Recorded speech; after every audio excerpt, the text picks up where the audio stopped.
In Austin, I'm Quita Culpepper. DPS shared new information about the reported credible threat to state lawmakers on Saturday.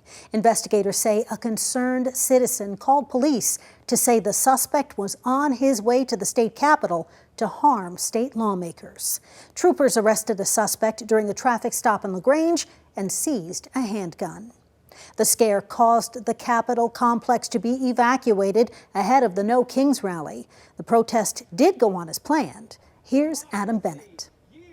Big medicine and private equity are driving up our healthcare costs. On Monday morning in this East Austin coffee shop, healthcare was the subject of this roundtable with Congressman Greg Casar. That bill is a healthcare emergency. But there was another topic on the minds of reporters and the Democrat from Central Texas: the shootings of 2 Minnesota lawmakers and their spouses, and the broader rise in political violence nationwide. I unequivocally condemn it. Congressman Casar told me members of Congress will meet virtually Tuesday to talk about improving security protocols. This is about the safety of everyone, and we cannot allow things to get worse from here.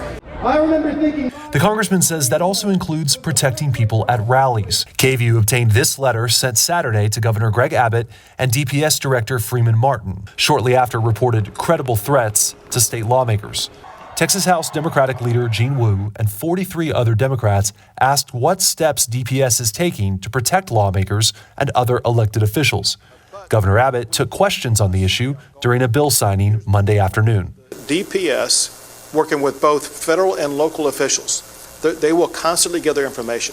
If there's anybody or any group of people who are under a potential threat, they will elevate both their threat assessment as well as their threat protection for those individuals or those group of people. That was Adam Bennett reporting. At this time, the investigation into the threat is still ongoing.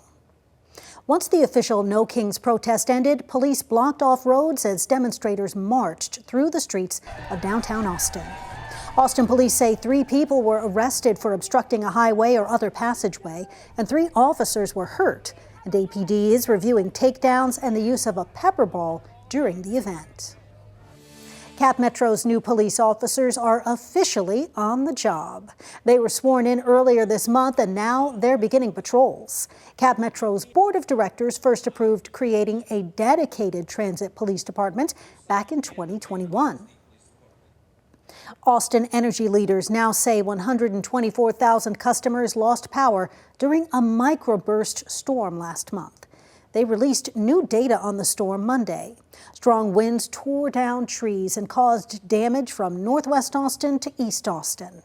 Austin energy crews and their partners from across the state replaced 91 power poles and 52 transformers and restored 32,000 feet of overhead cable. Georgetown leaders are taking new steps to address homelessness. The City Council recently passed ordinances restricting food distribution in public parking lots. Brianna Perez explains why nonprofits worry this could make it even harder to help those in need. Our goal is to simply not move or sweep the problem away, but to create a safer, more compassionate and thriving Georgetown for all of its residents. Georgetown city leaders are rolling out new steps to tackle the rise in homelessness, responding to growing concerns from the community. We have seen a noticeable increase in concerns tied to public safety and the obstruction of sidewalks, public spaces, issues directly impacting foot traffic, customer comfort, employee safety, and the overall perception of our downtown Georgetown. Last week, council members initially approved several ordinances. They include prohibiting a person from sitting or lying down on public property, aggressive panhandling, and banning food distribution in public parking lots, something local nonprofits say many rely on. I think feeding people will reduce panhandling, right? I'm going to come and ask you for money if I'm hungry, right? So it doesn't make sense to me that we are going in this direction. Nonprofit organizations gather here at the parking lot of the public library almost every day, giving people food and other necessities. Now organizers say getting people what they need will be a challenge. If we're not here, there's going to be more skip meals. There probably will be more problems with panhandling. So I'm just, praying that one of the multiple churches, perhaps that one right here that we've served at before, allows us for an hour a day to serve over there. Meanwhile, city leaders say these ordinances aren't meant to fix the problem, rather be used as tools for law enforcement. In a statement, Georgetown Police Chief Corey Cheetah said, quote, "The recent ordinance is one piece of a much larger effort to address homelessness in Georgetown. We are focused on finding solutions that not only meet immediate needs, but also provide pathways out of homelessness." City officials say they are committed to working with local groups to ensure those in need have access to services. City Council plans to come back for a second reading of the ordinance come June 24th. Reporting in Georgetown, Brianna Perez, KVUE News. In the meantime, Austin city leaders are trying something new to try and address homelessness. The Ending Community Homelessness Coalition, or ECHO, will take charge of a program that helps the homeless get help from those who've been through it. Here's Kelsey Sanchez.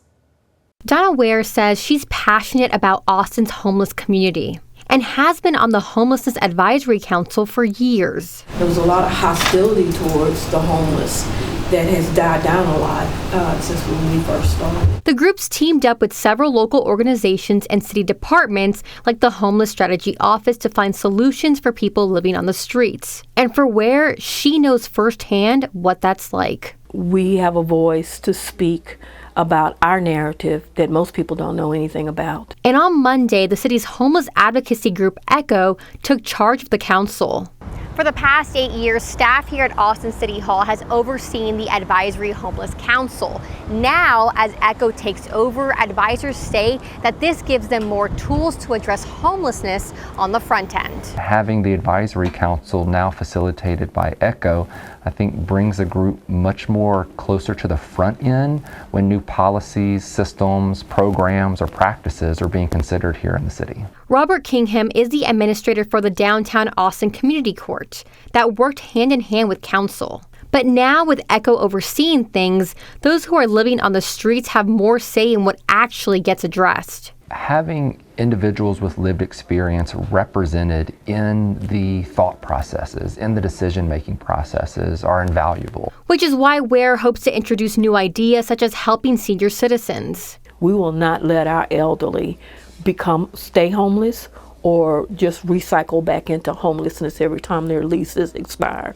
Because once their lease expire, what happens? And give others hope that, like Ware, they too can get out. And as they help us put our voices together to be able to say, here's like what the real needs are, then other people get a chance to find out about it.